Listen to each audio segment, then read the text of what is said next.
Hello, everybody. Welcome to a very interesting conversation from the Busy Women Club and the Wellbeing Directory.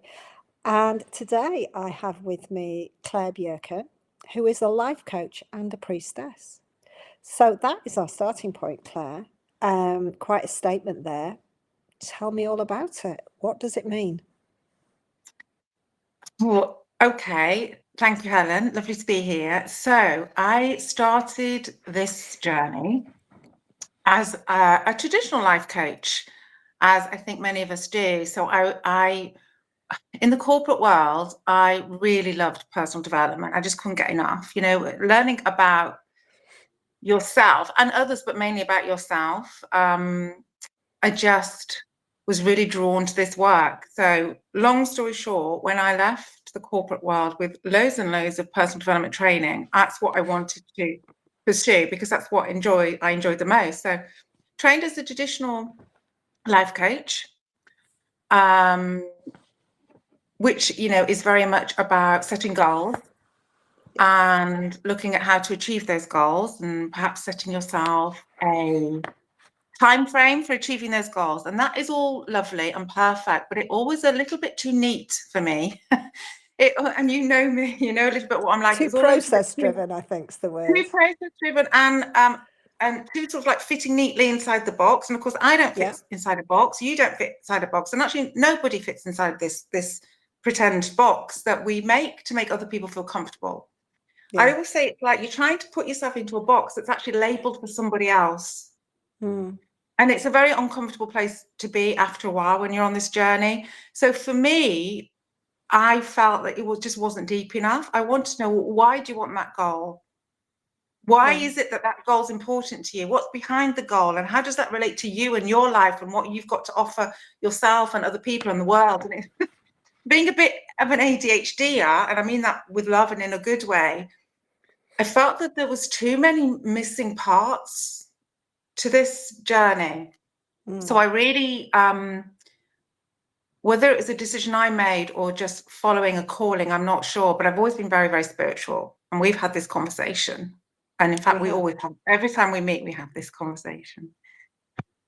And I began to sort of weave that in gently to begin with, my spirituality and the work that I was doing with my intuition and more of a psychic awareness, more of a sixth sense, if you like.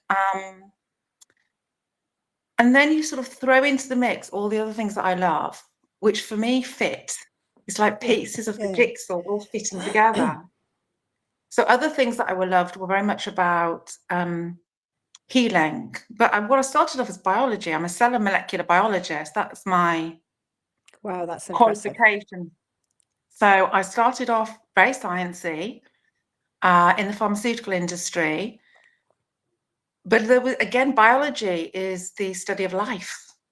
And is the scientific box that we put it in, is that big enough? So then you start to bring in other things. So I've always been drawn to natural healing. So I started to bring that in. So, and I've got so many stories that I could share, but I won't share them here because we will be on too long.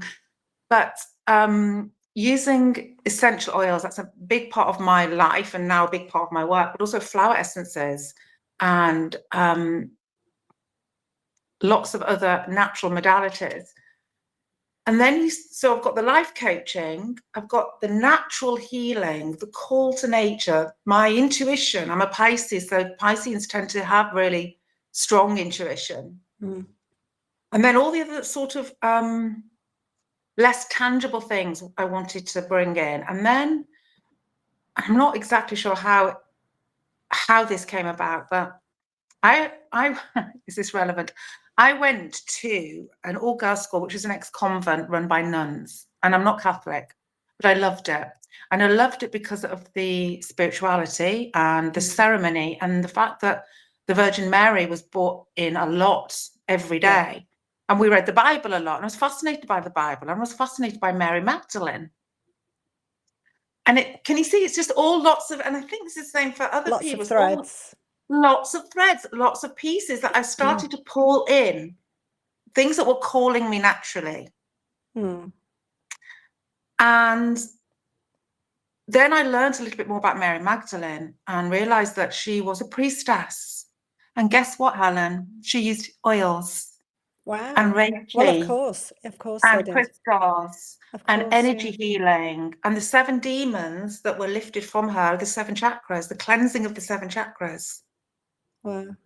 So that led me to study Mary Magdalene and the role of women in religion and spirituality.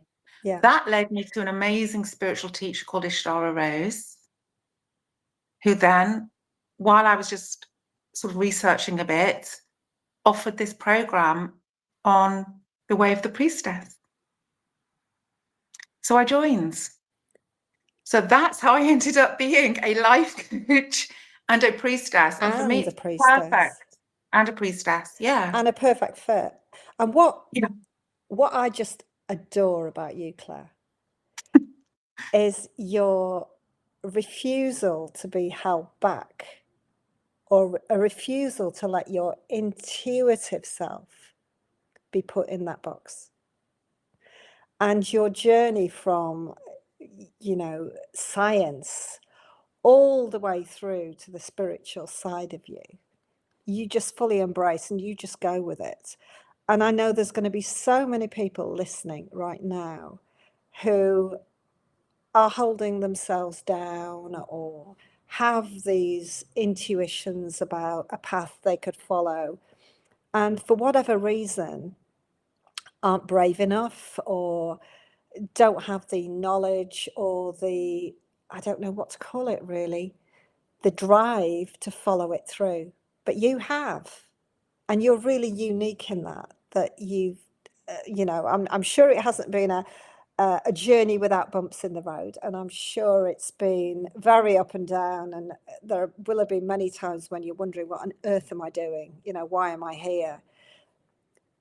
But the flow of your journey is quite unique. And I just know that listening to you, there are going to be so many people who will resonate and want to be a part of this.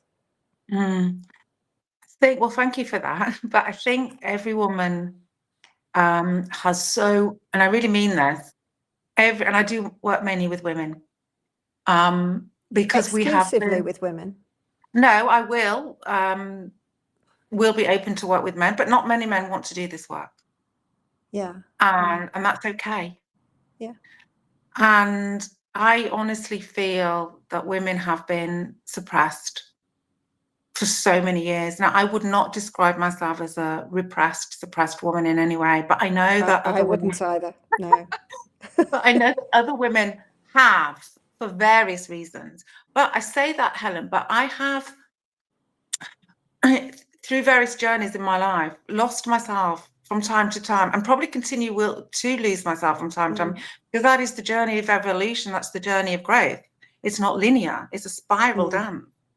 And I have been guilty, if you like, to use that word, not a very nice word, of trying to fit in and making myself small to fit inside that box, which is labeled for somebody else, to be accepted, to feel like I belong, all of these things that women do because we're brilliant at doing it. We are so versatile and so adaptable, but we're adapting to the wrong things.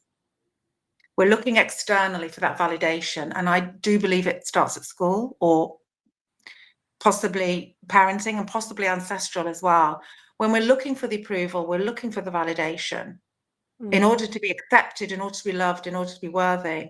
And we don't need any of that. And it's almost like rewind, rewind, go back to your truth, your core essence. What is calling you? Be brave. You are on this planet for a reason.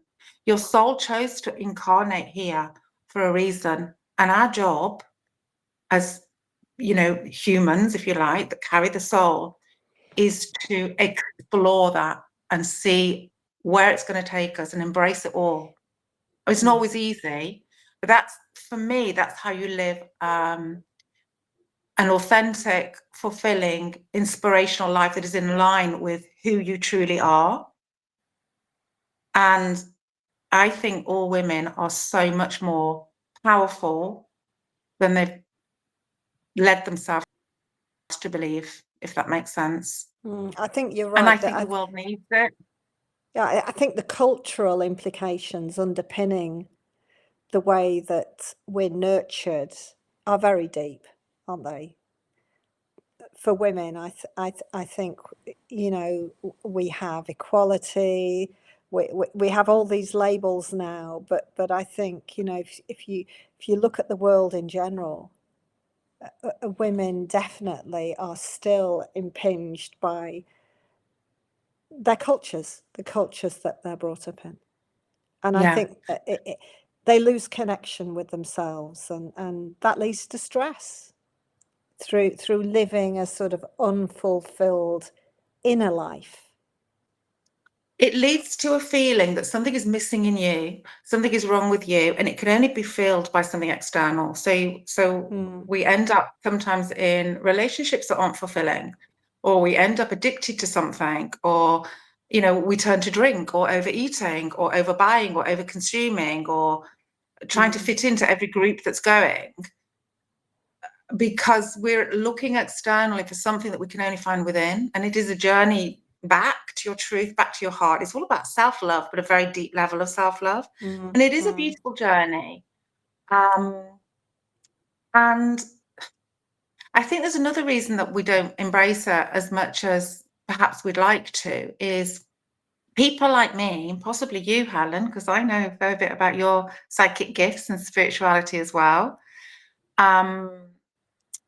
We would have been burnt or drowned years ago because we'd have been labeled a witch. So can you imagine the fear? And this is real. These are women that were murdered because of their powers of intuition, their powers of nurture, their powers of healing. And we were murdered through fear. So a lot of it has been lost and hidden and suppressed in our cellular memory. And it does affect us. And Well, of course, conflict of any kind is fear-driven, isn't it? So, and look what's happening in the world now, without getting political. Yeah. Look at the fear that is being spread in the world now. And the only way to rise through that is by being the change that we want to see. And that means owning who you are and owning your truth. And it's also that where the miracles start to happen. The miracles happen when we connect with our heart. And I think, you know, just from the work I try to do within the Busy Women Club, talking about self-compassion and people giving themselves the space to heal and to become intuitive again with what works for them. Very simple day-to-day practices with self-healing and self-care. It's really evident that we've lost touch and we've disempowered ourselves to whatever. We've disempowered our sort of health and healing, certainly, to externally to other people. And we don't self-nurture, we don't self-care. We're very good at caring for other people. We're very good at nurturing, but not self-nurturing or self-compassion. And it's a huge void that I think is missing in many, many women, that they have lost the ability to self-love. Well, I so agree. I think you're so right. And we give ourselves so freely and so lovingly to everybody else. And we're so good at it. But then we hit 40. This is the magic number, you know, 40 around about. And that's not good enough for us anymore. And that's when you can either stay in the cycle and convince yourself that it's okay. And maybe some people stay in the cycle and they are okay.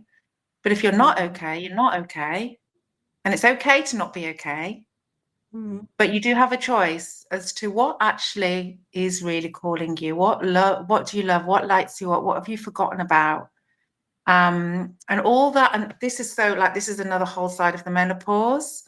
You know, when we go through the menopause, all the menopause is we can no longer produce a human life. We are not able to produce a baby anymore.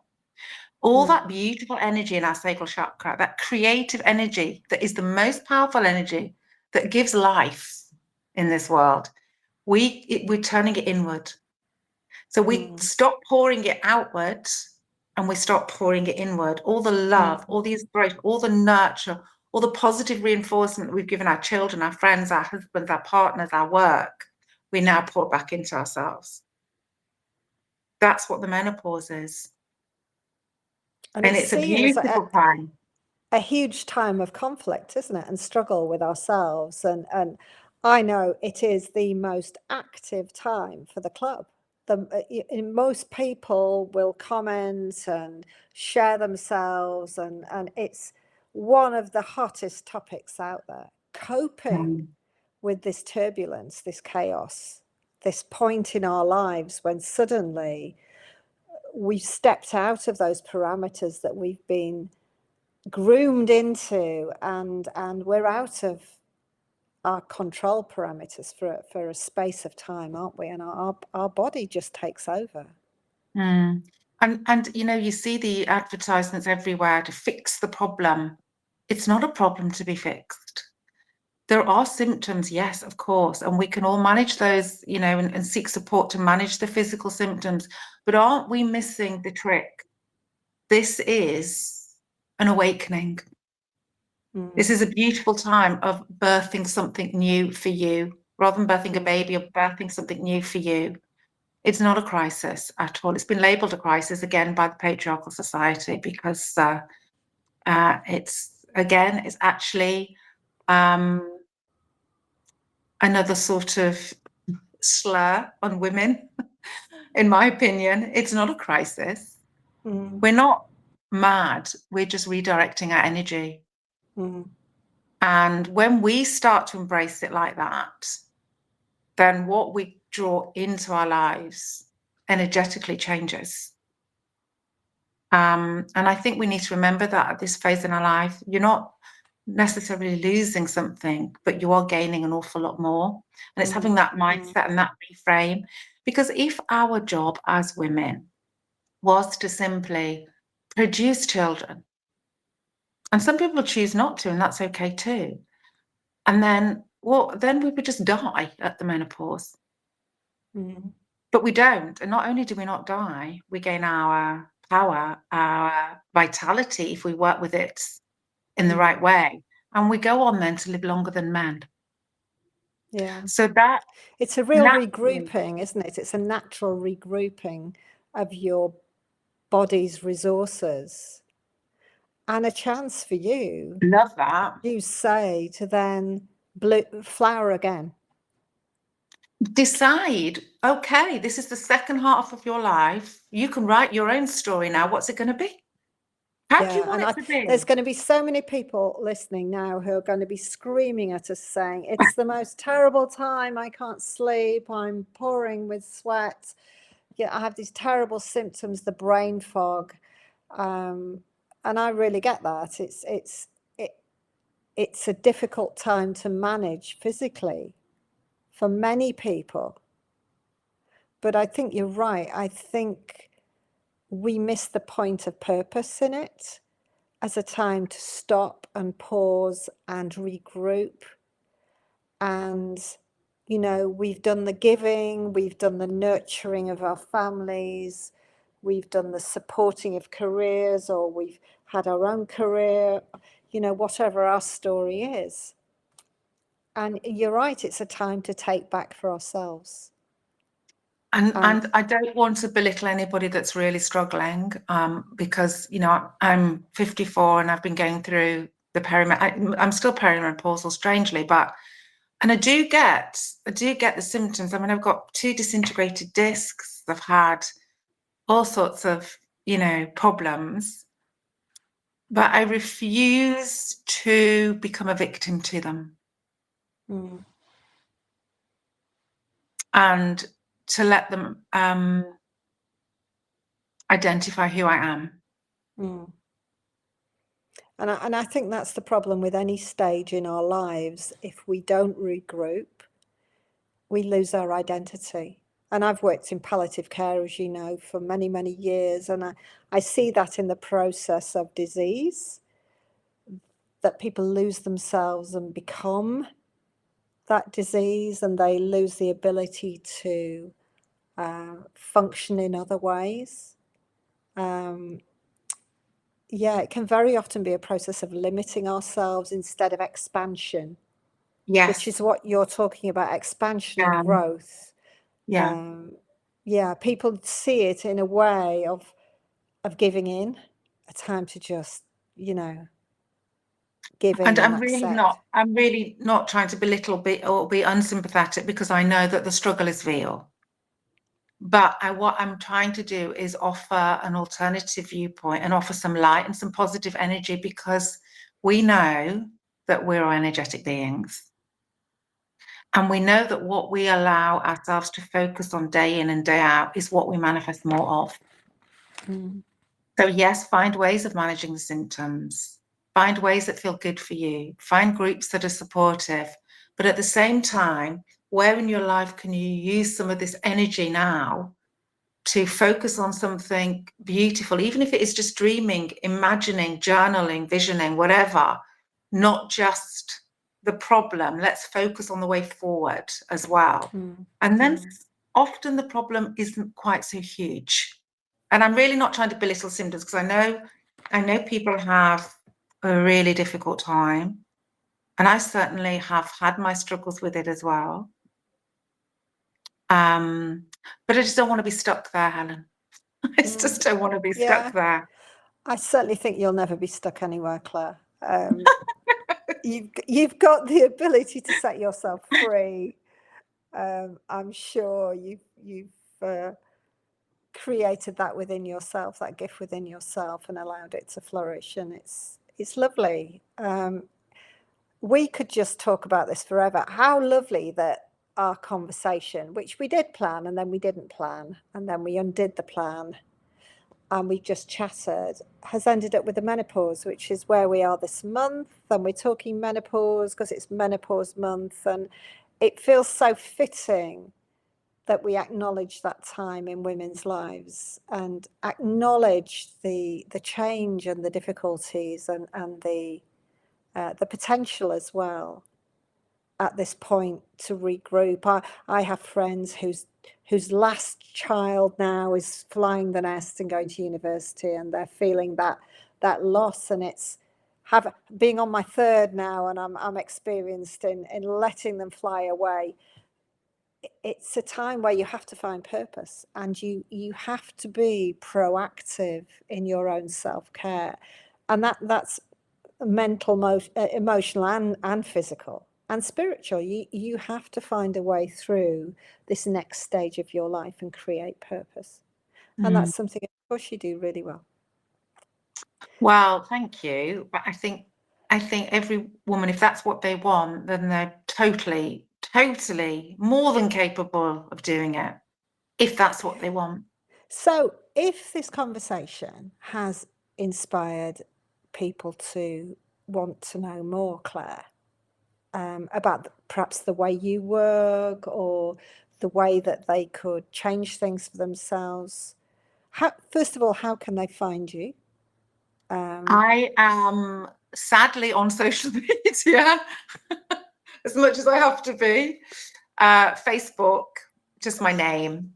Instagram, mainly. I was on LinkedIn, but I got hacked, and I just didn't have I didn't know how to rebuild a network on LinkedIn. So yeah, I'm on Facebook, just my name, and your Instagram. surname, Claire, you haven't put on the screen, so just right. spell that for everybody, because it's an unusual spelling. It is, yeah. It actually means birch tree, and there's quite a significant meaning behind that as well. There's no coincidences. Names have meanings. Yeah. There's so many pieces of the puzzle. So it's Bjerkan. So it's Bjerkan. Lovely. So that's where people can find you. I have no doubt that we will have more conversations on here, because I'd love to do that if you would. And maybe you'd like to share the unfolding of some of your journeys. I know you run courses and you have circles and groups of people who gather, and maybe you'd like to share some of that with us. That would be lovely. More conversations. Yeah, very happy to. Yes. But until next time, thank you so much. Oh. It's been a pleasure. And we'll put this out on the Busy Women Club, and hopefully you'll get lots of people who find a way through, and you've inspired and motivated people to Oh, I hope so. find the next step. Yeah. There's always light. Always. What you can't have without light. Thank you, Claire. Lovely to talk to you. Thank you, Helen. Take care. Bye.